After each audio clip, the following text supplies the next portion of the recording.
Welcome back to Deck Tech for Decks, and guys, I built Aang wrong as well. In these videos, I normally come up with a different way to build a commander than what everybody else is building them, and in this video, I completely fell for the trap. Like you guys, I just instantly saw something that this commander did on the broken side, and I went to how fast can I flip this, and how efficiently can I flip this, so I can just cast all my spells for free.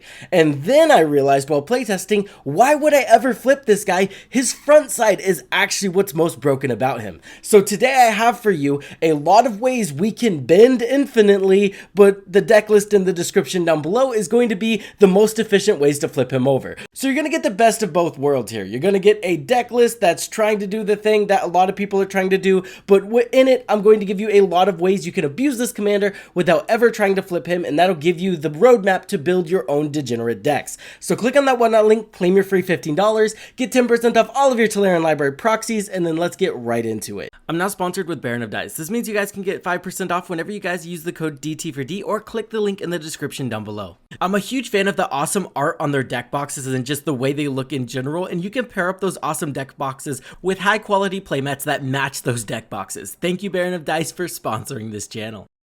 Let's read Aang to give you guys a little bit more context. This is a 4 CMC creature, 1 red, 1 green, 1 white, and 1 blue. He has flying, firebending 2, and whenever you waterbend, earthbend, firebend, or airbend, you get to draw a card. Then if you've done all 4, you get to transform Aang, which is where my mind saw, let's do that as fast as possible, as efficient as possible. And I'm not gonna lie, I found a lot of very cool ways and very efficient ways to do that we're gonna talk about later. And your reward for flipping Aang is an absolutely broken ability. He has flying, and spells you cast cost Wooburg less to cast. So straight up 5 colors less to cast spells. This means every single 5 CMC spell, as long as it only has 1 of each pip in it, or 1 or less pip in it, like even like a 1 blue and 2 generic is going to be free because it reduces the cost by 5 mana. Everything is essentially free to cast now. So that's where my mind went to initially, and the deck is, as soon as we flip Aang, we can basically win the game. He also has the text, at the beginning of your upkeep, you may transform Aang, Master of Elements. If you do, you get to gain 4 life, draw 4 cards, and put 4 1/1 counters on him, and he deals 4 damage to each opponent. But my argument is, if you get to that point, you've probably messed up somewhere, because again, flipping this guy should just win you the game. But while I was playing the deck, I was like, man, just drawing a card every time you waterbend, earthbend, firebend, or airbend is really, really good. And there's a lot of really good ways to abuse this and give you a ton of value. This does take a huge drastic shift in the way you would build the deck, because you honestly don't even care about flipping Aang. So instead of including consistent ways we can bend 4 times in 1 turn, it becomes, how can we efficiently bend as many times in 1 turn as instead? And that's just going to give you a very different deck. So we're going to talk about the most efficient ways to bend as many times as possible, and then later on I'm going to give you a little bit synopsis of the deck tech I built and how that deck is going to win the game. I think the most consistent way to bend that's not infinite is Toph Hard-Headed Teacher. 4 CMC creature, it says whenever Toph enters, you may discard a card. If you do, return an instant or sorcery card from your graveyard to your hand, and then whenever you cast a spell, you get to Earthbend 1. If that is a lesson, you get to put an additional counter on it, but what we're doing is Earthbending 1 every single time we cast a spell. With Aang, that says draw a card every time you cast a spell, and we already know that's really, really busted text. So now, if you're building this in a storm list that's just trying to cast a ton of spells, get to your key pieces, get infinite earthbending or any other kind of bending, and then win the game, this is going to be one of the best cards to see in your opening hand. Now, let's get to how we can bend a little bit more consistently, if consistently was just straight up infinite. Ashaya is one of the easiest ways to infinitely earthbend. You need Ashaya, anything that earthbends on ETB, and then you need a sack outlet. Ashaya turns all of your creatures into lands. So now any creature with an earthbending ETB can earthbend onto themselves. That means whenever we sacrifice them, they're going to enter the battlefield again. So sack outlet, Ashaya, anything that earthbends on ETB is just infinite sack fodder, infinite card advantage with Aang. Kind of insane, and that's going to be a pretty consistent way to get there. It's honestly get Aang on the battlefield, get Ashaya onto the battlefield, throw every single earthbending creature in your deck, and that is just going to absolutely break Aang. And I think that's probably one of, if not the best ways to bend an infinite amount of times consistently, while not just like outright destroying your deck, because you could also just lean into landfall with that strategy as well, and it could be an interesting way to break all of these new Earthbending cards. I also did just want to talk about some really cool synergy I found with Ashaya and Boomy. I know we all know Ashaya and Boomy is infinite, but what I didn't realize is that if we get Ashaya on the battlefield and then cast Boomy, Boomy Earthbends himself, and that gives him haste, which brings this combo to an incredibly new level that I didn't initially see, and makes it a lot more realistic than Ashaya Boomy pass, next turn you're dead. No, now it's Ashaya Boomy, I kill you this turn. That makes the deck a lot faster in my opinion, and that maybe could just make it viable enough to play at a CEDH table, which is really fun. I might toy with that later, but on with the deck tech, or deck tech idea, and then we'll get on to the deck tech.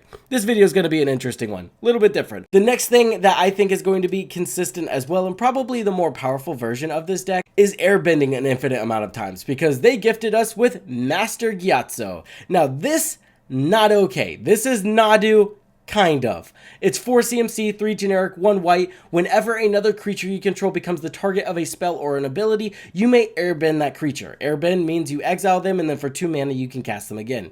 We already know an ability is something like Lightning Greaves. So with any ability that targets a creature for free, you can kind of just infinitely airbend. And then you want to pair this with creatures that either generate mana on ETB, like Cloud of Fairies, it untaps 2 lands, that's a perfect amount. Or you can pair it with things like Derevi that can untap creatures like Savala, and then a Savala can tap for a ton of mana, and you can kind of generate infinite mana that way and draw your entire library with Aang. I think that's the most powerful version of this deck. Master Gyatso combo, and then Aang draws your deck whenever you do that, and then you use Derevi, Cloud of Fairies, and stuff like that to generate infinite mana. I think there's a very, very disgusting deck list out there that does exactly this, and let's not forget that Aang is 5 color, because on his backside he does have a black pip, so that means that you can use black tutors in a Bant deck. And you could probably bring that to a CEDH table and get some wins off with it. They're not going to expect it. It's literally just Gyatso, infinite combo. I drew my entire deck, and it's a 5 color deck. Now this is the more jank version, and that is waterbending an infinite amount of times. Katara was the easiest, or should I say only way I found to do this. Granted, I didn't look very hard because I think the other two are just so efficient. Waterbending's just not going to be in contention. But I did find Katara, a creature that enters the battlefield. She has Vigilance. When she enters, you get a 1/1 white ally creature token with Waterbending X. Creatures you control have base power and toughness XX until end of turn.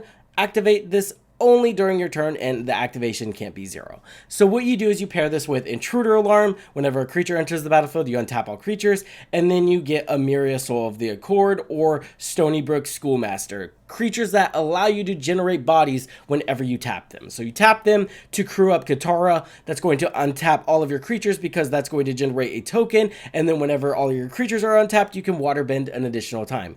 Drawing your entire deck, generating an infinite board state and infinite power at the same time as well, because, you know, you're able to generate infinite creatures with Emiria Soul of the Cord, and then Katara gives them infinite power, and then again, you can draw your entire deck with Aang. So overkill, overkill, overkill, but you know, it gets us there. It does take a decent amount of pieces to get there, and that's why I talked about the other ones first. I think Airbending's the most powerful, Earthbending's the second most powerful, and then Waterbending's at the bottom of the totem pole that's just trying to get there, right? And yeah, with those blueprints, I think you could take that and make a very, very strong deck, even CEDH viable with the proper 99. We are in 5 colors after. And I'll go ahead and make you guys a deal. If we get this video to 500 likes in the first week of it being released, I will go ahead and knock out that version of the deck list for you. I'll try to make it as disgusting as possible, and the goal will be how fast can we infinitely bend to draw our entire deck. So again, 500 likes, we'll make that happen. Now, let's get into the deck that I built and a lot of other people built. Let's try to flip Aang as fast as possible, and then we can just straight up cast our entire library because now everything is essentially free. But before that, we have to get through the hurdle of firebending, airbending, earthbending, and waterbending in the same turn. Now, the easiest one is obviously firebending. The dude firebends on attack, so that is out of the way. So really, we really have to focus on airbending, waterbending, and additionally earthbending on the exact same turn. We can completely forget about firebending, which is pretty cool. Now, the easiest way by far I found to do this was using a card, Foggy Swamp Visions. This is a 3 CMC card 1 generic, 2 black, and it says as an additional cost to cast this spell, you waterbend X, so it has waterbending, and then it says exile X target creature cards from your graveyard. Each creature card exiled this way, you get to create a token that's a copy of it. At the beginning of your end step, you sacrifice those tokens. Now, what all you have to do is make sure you exile a creature with Earthbending and Airbending, and now you've waterbent, you've Earthbent, and Airbent in the same exact turn.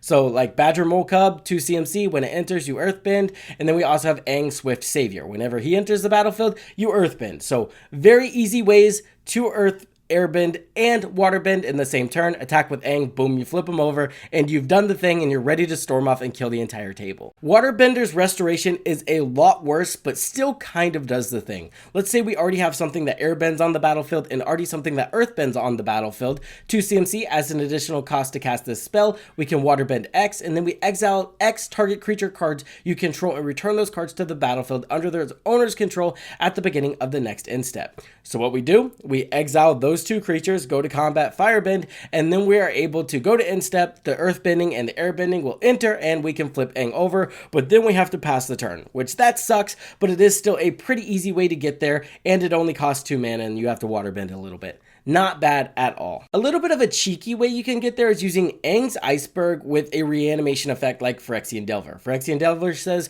whenever he enters the battlefield, you get a return target creature card from your graveyard to the battlefield. You lose life equal to its converted mana cost. And then Aang's Iceberg says, as flash, and when this enchantment enters, exile up to 1 other target non-land permanent until this enchantment leaves the battlefield, and then you can waterbend 3. Sacrifice this enchantment. If you do, you get to scry 2. So essentially, Phyrexian Delver enters the battlefield, then you can cast Aang's Iceberg to exile Phyrexian Delver, waterbend Aang's Iceberg away, Phyrexian Delver re-enters the battlefield, and you can earthbend again. Now this also works with earthbending and just straight up airbending alone. You can go ahead and exile something that earthbends or airbends under the Iceberg, and then you can have another source that is going to generate you the earth or airbending depending on whichever one you didn't exile under the Iceberg. So I just like the Iceberg as a way to store your earthbending and airbending anyway, because earthbending and airbending, a lot of it in the deck happens on ETB.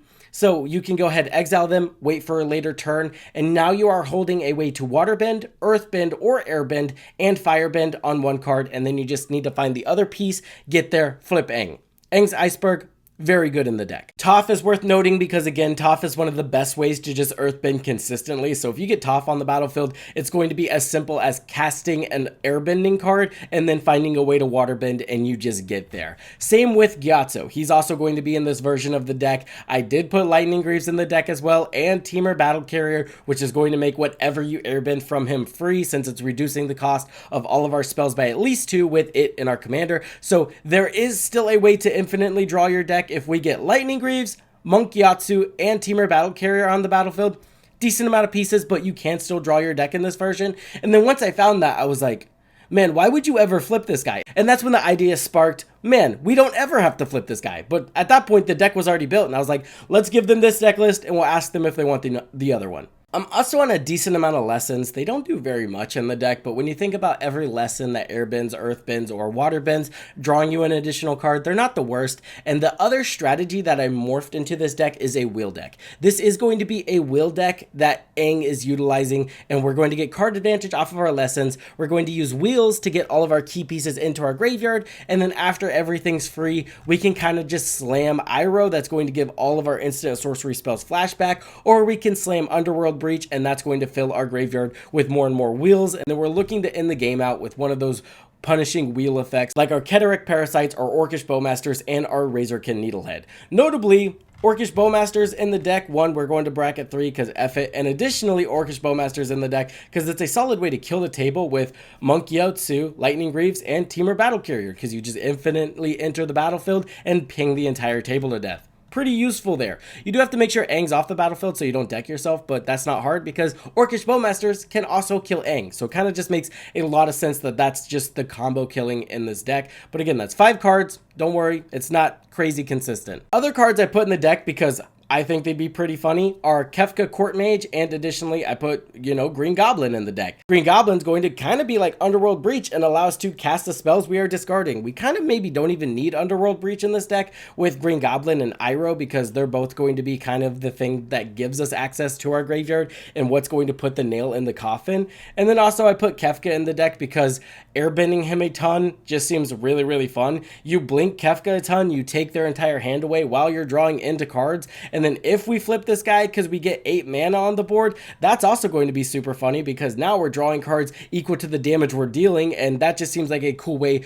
to draw a ton of cards as well. With that being said, guys, I'm going to end the video here because it's getting a little long. Now, this isn't like my normal deck text. We didn't go really, really in depth. So if you do have any questions about how the deck is trying to function, or any questions of why this card is in the deck, I'd be happy to answer them in the comments down below. And don't forget, if we get this to 500 likes, I will go ahead and build that other Aang list that is just going to focus on Earthbending, Airbending, or Waterbending as many times as possible to draw our entire deck. With that being said, guys, I hope you have a great day, and I'll see you in the next one.